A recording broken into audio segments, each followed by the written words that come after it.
Hi, today I'm gonna show you how to use a local Llama 3.2 model with LangGraph to automatically respond to your emails. So why use an open source model for this? Simple. Privacy and the difficulty of the task.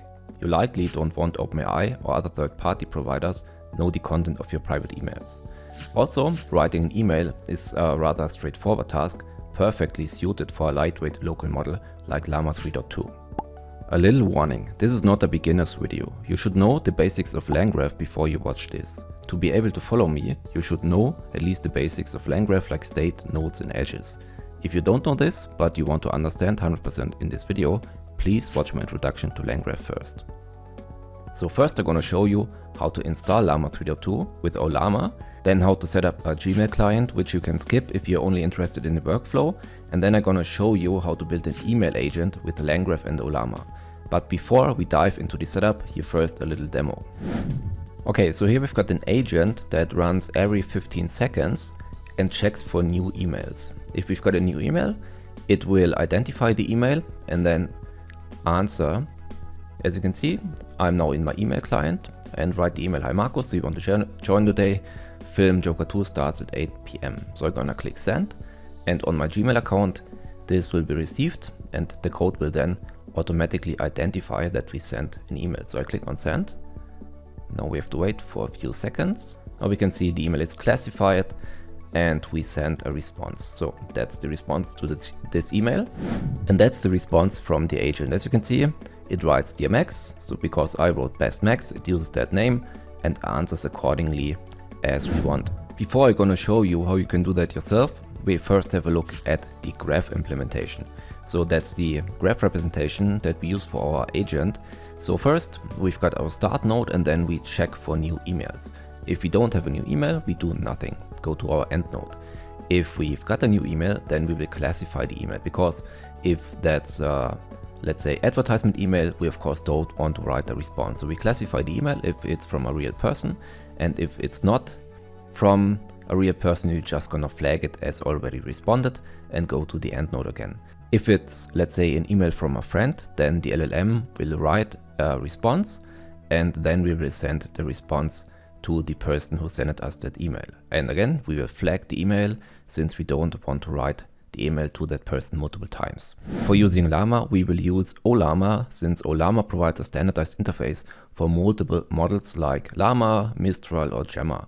So it's pretty easy to set up. So if you don't have Ollama yet, please download it. Go to ollama.com, then on download, and then click on the installer for your operating system. For Mac and Windows, you can just download a normal installer.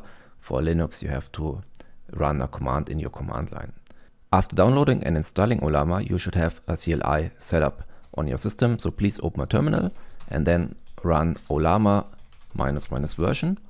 And if everything is installed correctly, the command should work and you should get back the current version. The next step is to download a Llama model. Please click on models. And here on the very top is Llama 3.2. Llama 3.2 comes in two different versions, 1 billion parameters and 3 billion parameters. I think the 3 billion parameter model is small enough to run on most local machines, so we're going to use that. You can just copy that command, Ollama run Llama 3.2, paste it here. And if you don't have the model yet, it will download the model. This may take a few minutes, and after you downloaded it, it will automatically run the model. And now you can directly chat with Llama 3.2. You can just type "hi," and now we get back a response here from the local model. To enable the Gmail API, you have to go to the Google Cloud Console, create a project, and then enable the Gmail API. To do that, you have to create a new project and then set up OAuth 2 credentials, where you have to download a credentials.json file. So after creating a client, please click here on download OAuth client, and here click on JSON download. Download the JSON file and put that JSON file in the directory of the project. After setting up Ollama and Gmail, we can now create our agent. So if you go to the directory, you can see that my folder here on the left contains more files than you should see. So I've got this credentials.json file. This is what we just downloaded. And then I got another token.json file. The credentials are for authenticating against the Gmail service, and the token.json is something that will be downloaded automatically, and this gives you temporary access to your client. So this will not be valid forever, and after that's invalid, a browser will open and ask you for permission again.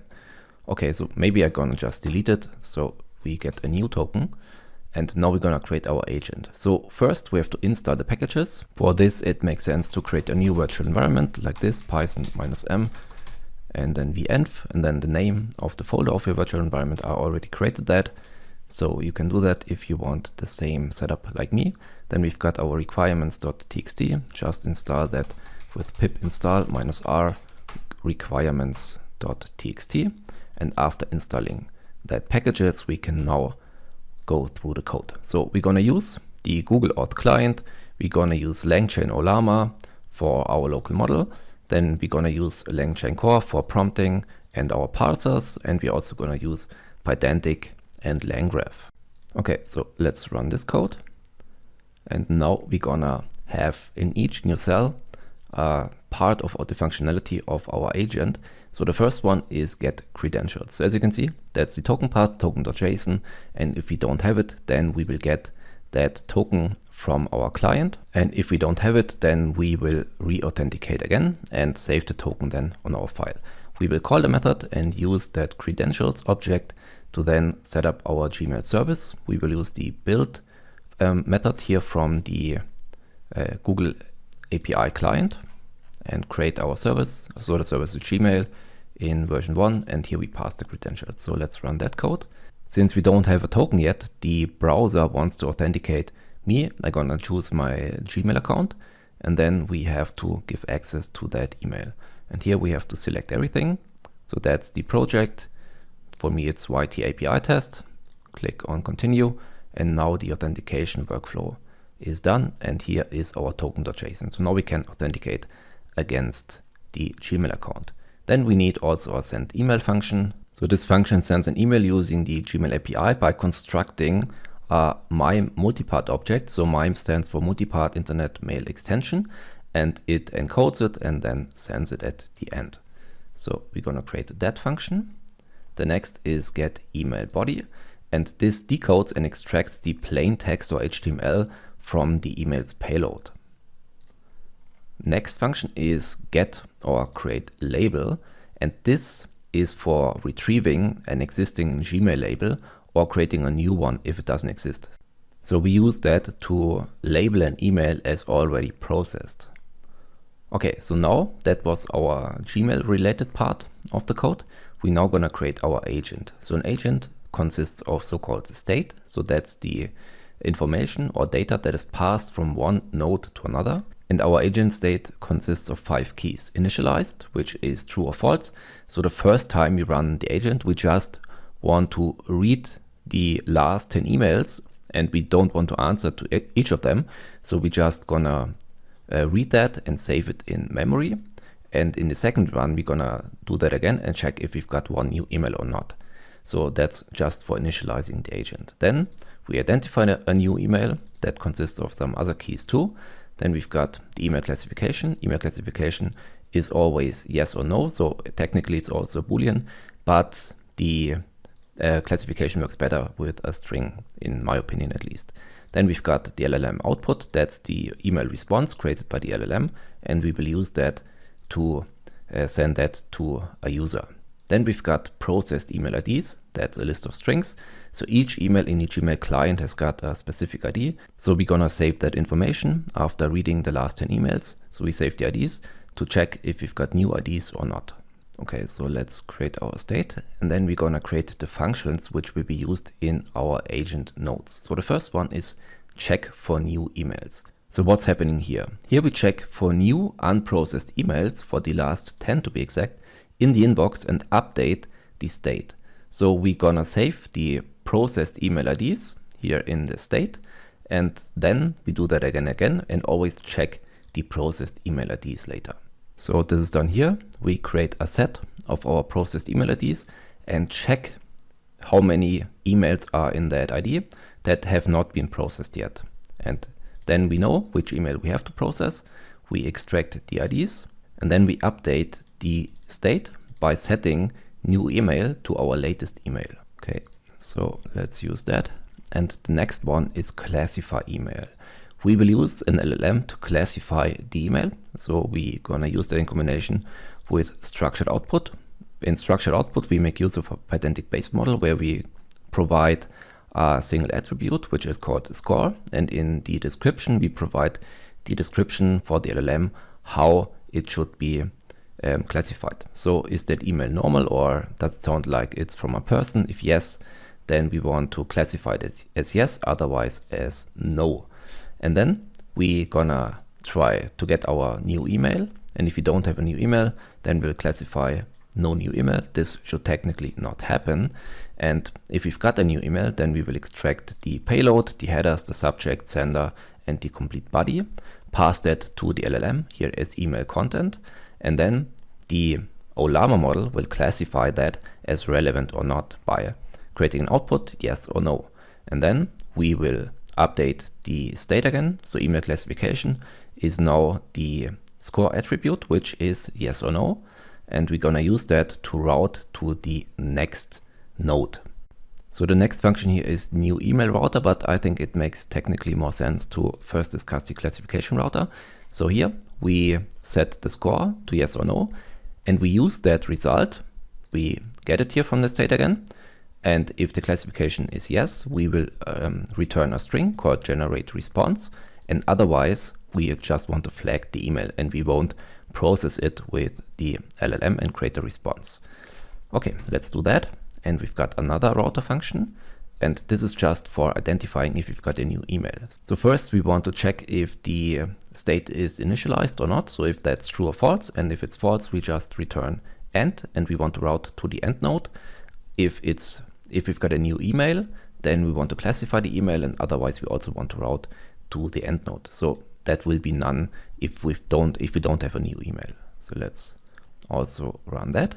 Okay, so the next function is generate response. So to create a response, we need the email, the payload, the headers, the subject, sender, and the body.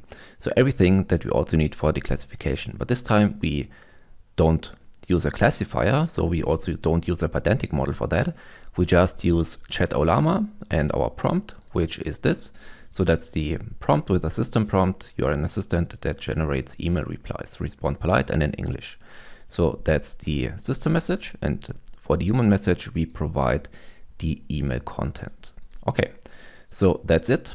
We're gonna chain that here with a prompt, the LLM, and an output parser, run the invoke method where we pass the email content, and then we're gonna save the response as LLM output. This is again, we update the state and return the state. So let's run that.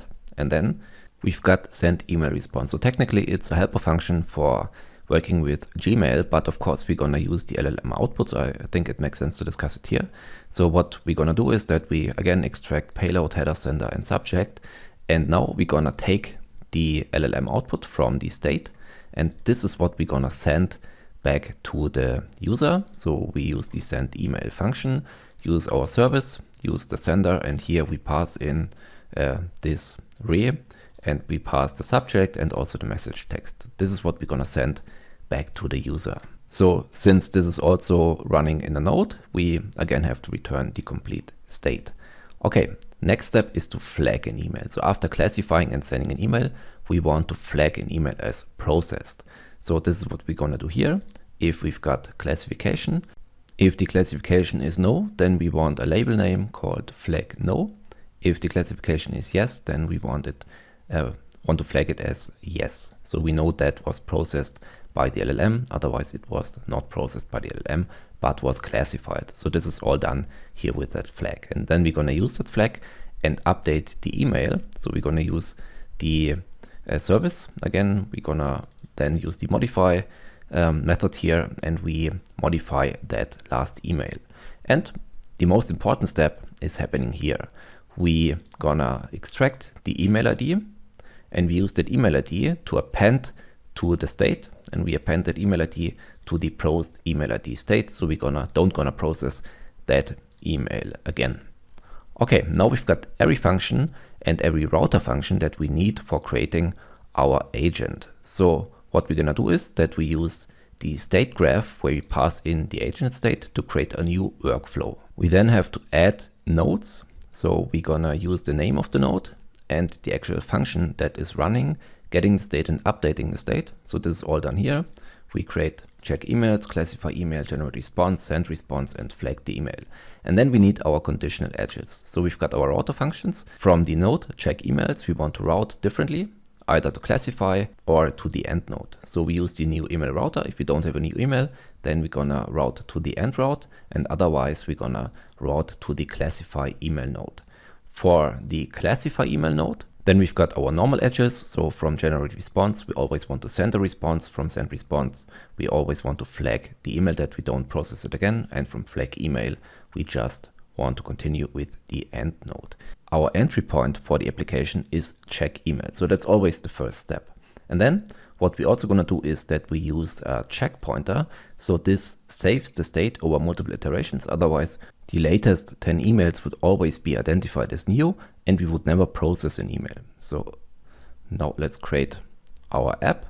And to make use of the check pointer, we have to create this config object. So a config object is just a dictionary with a key called configurable, and the value is another dictionary with thread ID as key.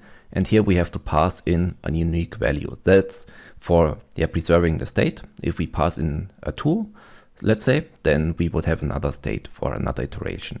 So we're gonna provide that config for every invoke method like this. So we just gonna use app invoke. Initialized is false at the beginning, and in the second iteration we set it to true. So we check the latest 10 new emails again, check the IDs and see that we don't have an email. But first we're gonna display that again. So that's the graph I showed you at the beginning. Check emails, then we classify the email, generate response, send a response, flag the email, and then we are at the end. So let's try that. And here we can see this is finished very fast because we don't process any emails. The second time we use initialized true. And here again, we don't have a new email. These are the processed email IDs. So if we now send a new email to that, I'm going to show you that. So I just send an email, and this time we should identify a new email. Here we can see it takes much longer. We classify the email, generate a response, and now we can see that we don't have a new email at the end. So this is the response from the LLM. If we run it again, then we should not see anything. We don't have any email because we flagged the email as already processed. And that's how it works. And to make it more convenient, we could use our agent like that. So we create a function called email checker, and then we use a while loop where we always use the invoke method and pass in that config object. So we always get the same thread ID, and this will check the emails every 15 seconds. And if you've got a new email, then it will process the email and respond to the user. So that's it. We can just execute that, and as you can see, every 15 seconds that runs in a loop. And if we don't send an email, then it will just continue forever. So you could set up a function like this, put it on your own server, and that agent on your server is now responsible for answering your emails. Okay, that's it. So if you liked that video, please give it a thumb up and subscribe to my channel. Thank you very much for watching. See you in the next video. Bye bye.